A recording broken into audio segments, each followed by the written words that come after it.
la paracha de la semaine, la parachat Korach. La Torah nous raconte comment Korach s'est monté contre Moshe Rabbeinu et il a réussi à réunir autour de lui un nombre important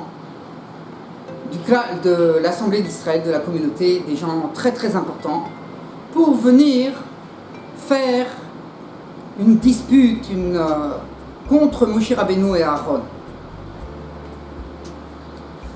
La Torah, dans la parashat Re'eh, dans le Sefer Devarim, dans le livre Devarim, nous dit qu'il y a un interdit qui s'appelle Lo Titgodedu.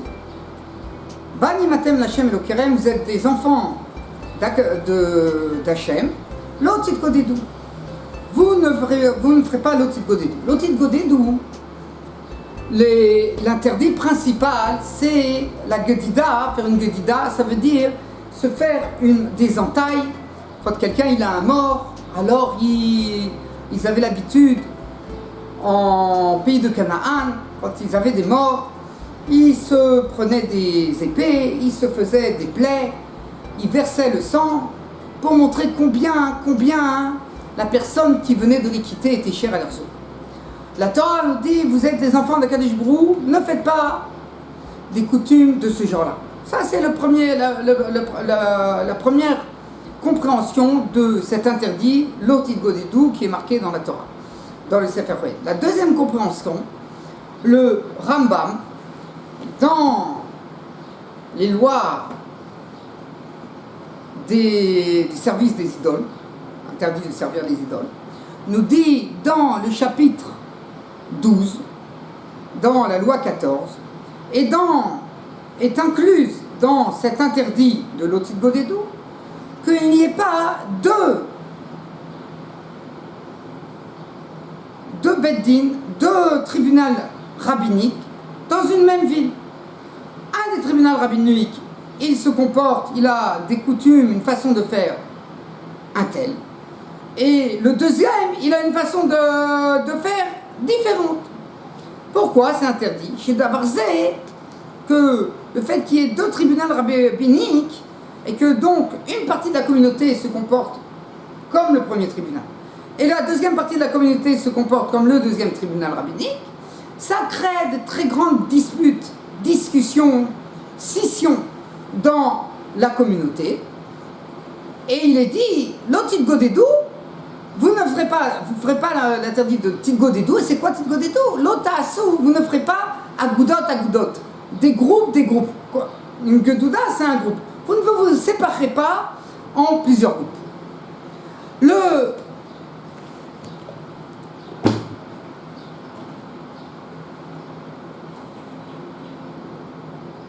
L'endroit qui est dans la Gemara, qui est le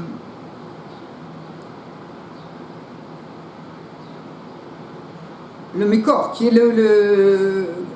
d'où le Rambam a puisé cette halara, cette loi, et dans la Gemara Yebamot, à la page 14, au recto. La Gemara nous dit Lo Titgodedu. Lo Ta'asu agudot, ne faites pas des groupes. Amar Abaye, il nous dit Abaye. Quand est-ce qu'on dit il y a un interdit de se mettre en groupe? Que quand, par exemple, Shte Bate Dinim Be'irat, deux tribunaux rabbiniques dans une même ville, ce tribunal-là, il enseigne comme Bet Shammai, il va dans la direction de Bet Shammai, autre chose, c'est un exemple. Et alléluia, le deuxième tribunal, il juge et il donne les directions à la communauté comme Bet Hillel. Mais si, il nous dit Abaye, s'il y a deux tribunaux rabbiniques, un il est dans une ville et l'autre il est dans une autre ville, et chacun il a des directions différentes, c'est pas grave, faites là-bas. Amar le Rava, il lui a dit Rava, Bet Shammai ou Bet Hillel, mais si c'est comme Bet Shammai ou comme Bet Hillel, c'est même s'ils sont dans deux villes, ça sera comme si les deux beddins sont dans une seule ville. Pourquoi? Parce qu'ils avaient tellement d'élèves, Beth Shammai et Beth Hillel, ils avaient tellement d'élèves, il y avait tellement d'élèves qui allaient comme Beth Shammai, tellement d'élèves qui allaient comme Beth Hillel, c'est sûr que même si le Beth Din lui-même de Beth Shammai, il se trouve dans une ville, et le Beth Din de Beth Hillel se trouve dans une autre ville, mais leurs élèves, ils sont partout, dans toutes les villes du clan d'Israël. Donc c'est sûr que quand Beth Shammai, ils vont dire de faire comme ci, et Beth Hillel, ils vont dire de faire comme ça, alors ça va faire une discussion et une scission dans chaque ville du clan d'Israël. Alors il dit ça, c'est sûr, c'est pas interdit. Il dit Rava, et là, ce qui est interdit, quand est-ce qu'on dit qu'il y a un interdit de faire deux groupes, c'est parce que quand il y a un seul tribunal rabbinique dans la ville, mais la moitié des juges de ce tribunal rabbinique, eux, ils pensent comme Beth Shammai, et la moitié des juges, ils pensent comme Beth Hillel. Ça va pas. Quand dans le sein du tribunal rabbinique, il y a une discussion de valeur, comment on va trancher la loi, alors ça c'est un gros problème, il nous dira là. Mais si il y a deux tribunaux rabbiniques dans la vie, un qui fait comme Beth Shammai et un qui fait comme Beth Hillel, c'est pas un problème. On voit, d'après cette Mara et d'après ce qu'il nous a dit le Rambam, que le Rambam, il a tranché sa loi comme Abaye contre Rava. Et ça c'est très difficile, parce qu'on a un principe dans la Gemara qui dit que toutes les discussions qu'il y a dans la Gemara entre Abaye et Rava, toutes les lois sont tranchées comme Rava, sauf 6 lois qui sont tranchées comme Abaye. Et parmi ces 6 lois ne figure pas cette loi ils ont donné un Razal, un signe, ça s'appelle Yal Kigam. Il y a un certain nombre de lois, on sait quelles sont les lois, c'est marqué dans la Gemara qui sont tranchées comme Abaye. Et donc, ici, on devrait trancher comme Rava. Comment c'est possible que le Rambam, il a tranché comme Abaye? Alors le Beth Yosef, dans son commentaire, le Kesef Mishneh, c'est-à-dire Rabbi Yosef Karo, l'auteur du Shulchan Aruch, dans son commentaire, le Kesef Mishneh, qui est son commentaire sur le Rambam, à cet endroit, il dit qu'il y avait un Rav, qui s'appelle Rav David Cohen, qui était un des Rishonim, qui explique que ce qu'il a dit le Rambam, il ne veut pas dire que 2 tribunaux rabbiniques sont interdits dans la même ville. Il veut dire que, malgré que dans cette ville, il n'y avait qu'un seul tribunal rabbinique, comme ça sort de ce qu'il dit le Kesef Mishneh, il y avait un seul tribunal rabbinique, et en général, ils font tout de la même manière, mais puisque dans les minag, ils ont des coutumes où ils ont une différence dans les coutumes, alors ça, c'est interdit. Par exemple, on va donner l'exemple, dans les lois de Pessah, entre Pessah et Shavuot, on a une coutume. On sait que les élèves de Rabbi Akiva sont tous morts dans cette période. Il y a un grand deuil dans le clan d'Israël, et donc là, l'Israël a pris sur lui, en signe de deuil, sur la mort des 24 000 élèves de Rabbi Akiva, de ne pas se couper les cheveux pendant une certaine période du Homer. Alors, le Shulchan Aruch nous dit qu'il y a une partie de la communauté qui a décidé de ne pas se couper les cheveux jusqu'à l'Akba Omer. Ça veut dire depuis la sortie de la fête de Pessah jusqu'à l'Akba Omer, les gens ne se coupent plus les cheveux. Et à partir de l'Akba Omer, ça veut dire du lendemain de l'Akba Omer, nous on fait à partir de l'Akba Omer, alors on se coupera les cheveux parce que c'est fini la période de deuil. Il y a une autre partie de la communauté qui avait l'habitude de dire que depuis la sortie de Pessah jusqu'au début du mois d'Iyar, alors ça veut dire la fin du mois de Nissan, les gens avaient le droit de se couper les cheveux et aussi de faire de se marier. Ensuite, à partir du mois d'Iyar jusqu'à la fin du Homer, ça veut dire jusqu'à Shavuot, alors les gens ils ne se coupaient pas les cheveux. Ça veut dire que même après l'Akba Omer, cette partie de la communauté ne se coupait pas les cheveux. Alors, il y avait des gens dans telle ville, ils faisaient comme le premier minag, ou par exemple chez les Sfaradim, c'est comme le premier minag, et chez une grande partie des Ashkenazim, ils faisaient comme le deuxième minag dans certaines villes. Maintenant, si on est dans une même ville, alors il dit, le Shulchan Aruch, c'est pas bien qu'il y en ait une partie de la communauté qui fasse ainsi, et une partie de la communauté qui fasse différemment. Comme ça, il dit le Shulchan Aruch. Donc c'est de là. Donc si même on a une même façon de trancher toutes les lois, mais par exemple par rapport à cette coutume de ne pas se couper les cheveux, il y en a une partie qui font comme ça, une partie qui font comme ça, alors c'est pas bien, c'est une marloquette, c'est de ça qu'il parle Rabbi David Cohen. Et en fait le Pri Radash, qui est un grand commentateur aussi sur un Arour, il cite sur cette histoire, sur cette coutume de se couper les cheveux, dans le Pri Radash, il nous dit que... Merci.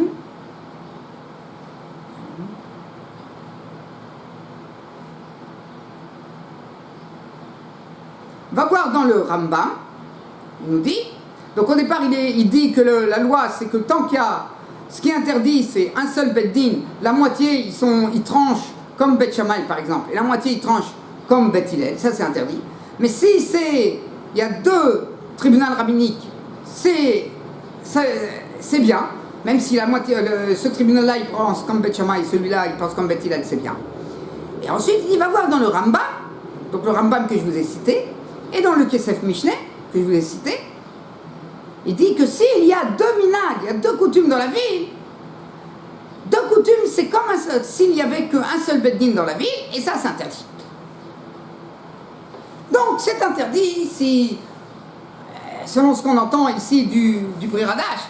Alors s'il y a des Sfaradim et des Ashkenazim dans la même ville, quoi, c'est interdit. Eux ils vont se couper les cheveux, ils vont commencer à se couper les cheveux. Après l'Akbar-Mer, eux ils vont dire mais non, non, non. Après l'Akbar-Mer c'est interdit. Et quoi, ça va être interdit? C'est difficile. Le Mishnah Brura,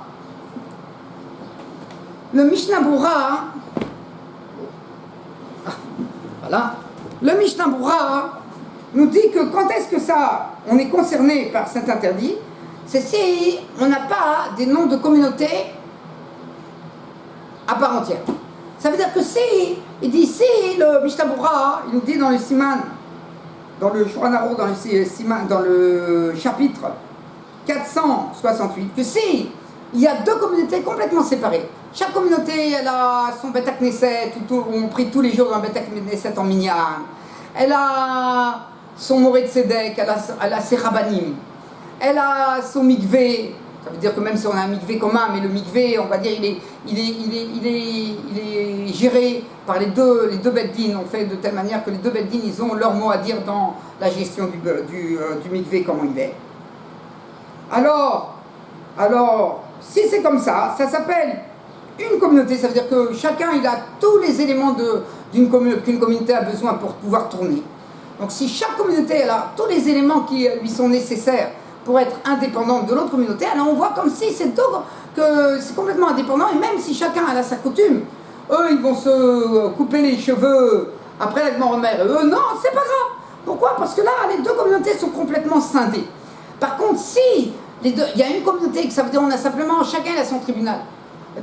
C'est un groupe chez les Sfaradim, il y en a, ils font comme Rav Mahmoud, et les autres ils font comme Rav Cohen. Et donc il y a une différence. On a une différence au niveau de comment on tranche les lois, mais au niveau des services communautaires, c'est les mêmes. Alors c'est ça, là c'est un problème, on ne peut pas se faire deux coutumes. C'est un problème tant qu'on n'est pas complètement scindé, que ce tribunal n'a pas tous les éléments pour créer une communauté. Et ce tribunal n'a pas tous les éléments pour créer une communauté, et là c'est une même communauté avec deux tribunaux. Alors là, au niveau des coutumes, malgré qu'au niveau de comment on tranche pour les particuliers, c'est une chose, chaque particulier il a le droit d'aller voir son rave, mais quand on est en train de parler de quelque chose qui se fait au milieu, aux yeux de toute la communauté, et tout le monde est dans la même choule, alors ça c'est un problème. Le Minrat Rinour, le Rinour, dans la mitzvah 467, c'est une mitzvah qui se trouve dans l'outil de Godédou, il rapporte l'avis du Rambam, comme il est écrit, que même deux tribunaux rabbiniques dans une même ville, c'est interdit. Et non pas avec, comme on a compris, comme il a expliqué Rav David Cohen et le Pri Radash, qu'on est en train de parler qu'en fait, il n'y a qu'un seul beddin, mais seulement ils sont séparés au niveau d'une coutume, par exemple, celle de se couper les cheveux. Et c'est ça qui n'est pas bien. Mais s'il y a deux beddinim, il y a deux tribunaux, ça va. il est d'accord, le Rambam, que 2 tribunaux pour trancher ce qu'il faut pour chaque particulier, c'est bien. Ça, c'est ce qu'on a vu. Maintenant, on a vu que les mots même du Rambam ne vont pas dans ce sens. C'est une interprétation dans le Rambam. Alors lui, le Rino, il dit, selon l'interprétation normale, que la première interprétation du Rambam, qu'on voit qu'il a tranché la loi comme Abaye. Alors il dit, mais il me semble, moi, mon maître, il m'a appris que la loi, elle est comme Rava, et que la seule chose qui est interdite, c'est quand il y a un seul tribunal rabbinique. Ah, comment on fait? Quand il y a un différent entre les rabbinim, ça arrive. Tel Rav, il pense comme ça, ils sont plusieurs Rav dans le tribunal rabbinique. Tel Rav, il pense comme ça, et tel Rav, il pense comme ça. Qu'est-ce qu'on fait? Comment on tranche la loi? Comment les rabbinim entre eux, ils vont se mettre d'accord? Alors ils disent, mais c'est très simple. On ne va pas faire de discussion. Il n'y en a pas un qui peut trancher à droite et l'autre, il tranche à gauche. C'est pas possible. Et alors, qu'est-ce qu'ils doivent faire? Ils doivent, s'ils ont un différent, au niveau comment on apprend une loi à partir de la Gemara et de tous les commentateurs de la Gemara, alors ils doivent d'abord beaucoup parler entre eux, s'asseoir et réfléchir, et vraiment réfléchir bien. Réfléchir à ce qu'il dit l'autre Rav, et essayer de se mettre d'accord. Et si on n'arrive pas à se mettre d'accord, ça arrive, on voit bien que les commentateurs ils sont pas d'accord. Le Rashi pense une chose, les Tosfot il pense autre chose, le Rashba il pensera une troisième chose, le Rambam quatrième chose. C'est pas tout le temps où on arrive à tomber d'accord. Tout le temps c'est comme ça, n'importe quel tribunal, sur n'importe quel cas, il y a toujours des petites différences qui disent que moi je pense que cette différence est très importante et c'est elle qui va venir gérer la loi, cette loi. Et l'autre ils disent non, c'est ce point-là qui va venir gérer. Donc ça arrive qu'il y ait des différends. Alors qu'est-ce qu'on fait? Alors si on n'arrive pas à se mettre d'accord, alors il dit ici c'est une loi de la Torah, un interdit de la Torah, alors on fera comme celui qui est le plus sévère, puisqu'il y a une loi qui s'appelle qu'on fait l'armire. Voilà, on ne va pas aller à laquelle on fait selon celui qui pense que c'est interdit, pas celui qui pense que c'est permis, parce que c'est une loi de la Torah, parce qu'il y en a un qui pense que c'est interdit, l'autre qui pense que c'est permis, on va selon celui qui est interdit, s'ils n'ont pas réussi à se mettre d'accord. Et si c'est une loi de Rabbanan, alors c'est différent. Et il nous apporte une preuve à cette décision que la loi, elle est comme Rava qui dit que tant que c'est dans 2 tribunaux rabbiniques, il n'y a pas de problème. Un seul tribunal rabbinique, c'est un problème. Mais 2 tribunaux rabbiniques, c'est pas un problème. Il apporte une loi, une preuve de la Gemara dans Avodah Zarah. On a une Mara dans Avodah Zarah qui nous dit qu'il y a un bateau, il est arrivé avec une cargaison de poissons qui est arrivé dans la ville de Rava et de Ravuna Bar Hanina. Il y avait 2 beddines, il y avait le beddine de Rava et le beddine de Ravuna Bar Hanina. Le bateau il est arrivé avec une cargaison de poissons, et les poissons, on a une loi qui dit que même s'il n'y a pas d'écailles sur les poissons maintenant, mais que les écailles, il avait des écailles. Avant, quand il était dans l'eau, il avait des écailles. Et quand il est sorti de l'eau, il a perdu ses écailles. Alors ce poisson, il est caché. Il faut qu'on soit sûr que ce soit un type de poisson qui perd ses écailles, qui a des écailles quand il est dans l'eau et qui perd ses écailles après. Alors, ces poissons-là qui sont arrivés, ils n'avaient pas d'écailles. Ils n'avaient pas d'écailles. Tous les poissons, ils n'avaient pas d'écailles. Il n'y avait qu'un seul type de poisson, mais aucun des poissons qui était sur le bateau, il avait des écailles. Ravuna Bar Hanina, il est monté sur le bateau, il a regardé, il a trouvé sur le pont du bateau qu'il y avait des écailles. Il dit voilà, les poissons ils sont là, les écailles elles sont surbaisées, elles sont tombées sur le... Quand les poissons ils sont un peu baisés, les écailles sont tombées, voici les écailles elles sont sur le pont du bateau, parce que vous savez quand on les pêche, il les pêche avec des filets, on met les poissons sur le pont d'abord, et ensuite on les prend et on les met dans des barils comme ça. Alors, quand ils les ont mis comme ça, comme les poissons ils étaient en train de mourir, ils étaient baisés, avant qu'ils les salent, les écailles sont tombées. Voilà, donc c'est les écailles du poisson. Donc ces poissons, d'où elles viennent ces écailles? C'est sûr de ces poissons-là. Donc ces poissons ils avaient des écailles, et il a permis. Rava il a été voir, il dit qu'est-ce que c'est que cette décision? Et qui ce bateau, il a transporté que ces poissons-là?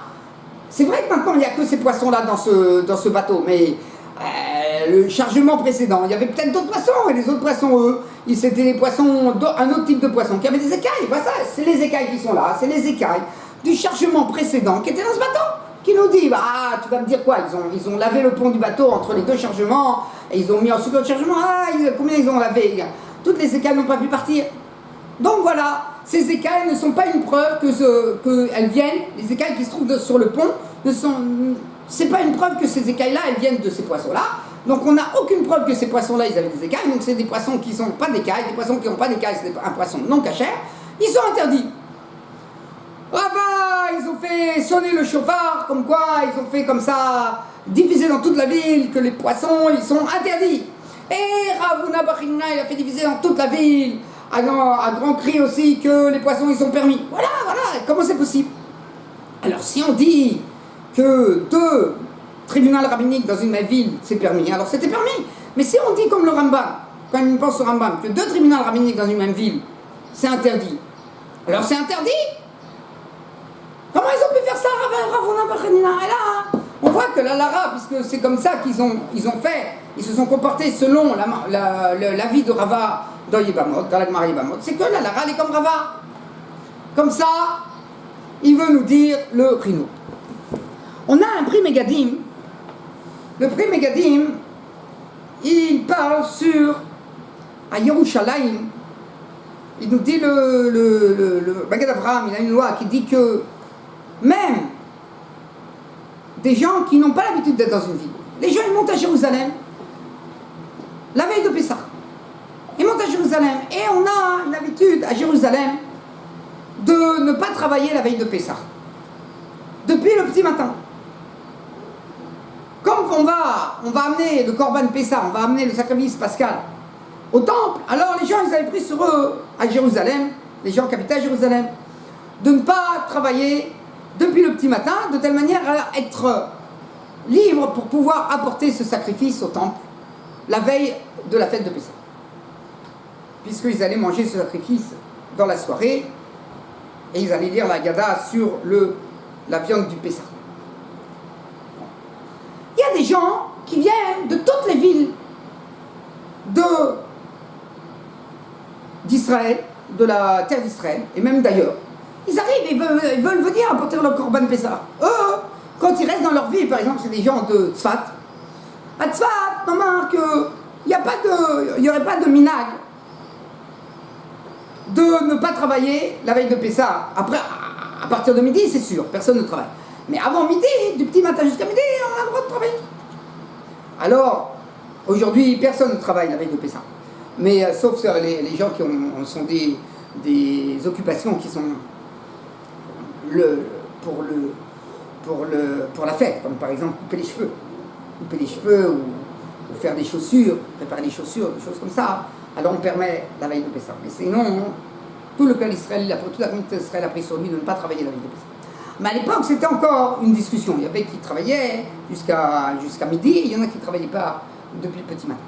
Alors, il y a des gens qui ont l'habitude, ils vont travailler, eux, ils arrivent d'une autre vie. Ils vont travailler, ils vont faire des choses la veille de Pessah à Jérusalem. Comment faire? Alors, il dit le Magen Avraham, c'est sûr que puisqu'ils viennent et que ça risque de créer une marloquette, alors on risque de rentrer dans l'interdit de faire des groupes, cet interdit de l'otit godédou. Donc c'est interdit comme ça. Alors là-dessus, il y a le prix Megadim, il vient nous expliquer que c'est pas vraiment l'otit godédou de faire des groupes. Faire des groupes, c'est quand on a une dissension pour toute l'année, tout le temps, toutes les années, entre 2 groupes.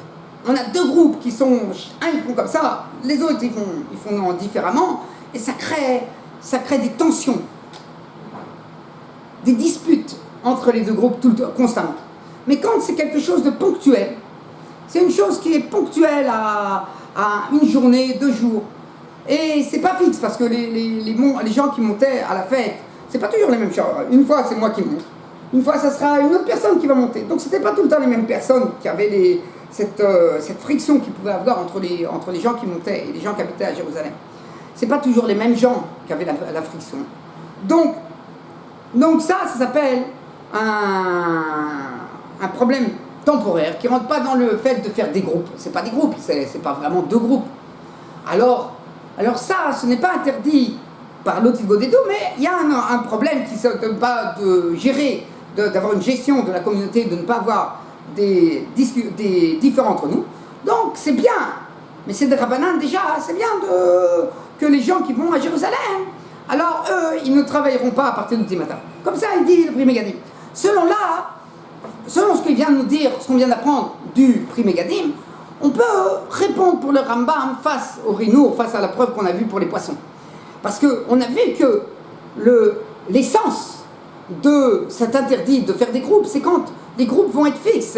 Les groupes, c'est tout le temps. Ce tribunal, il va faire d'une telle manière, ils vont être en dispute permanente, et ce tribunal va être en dispute permanente.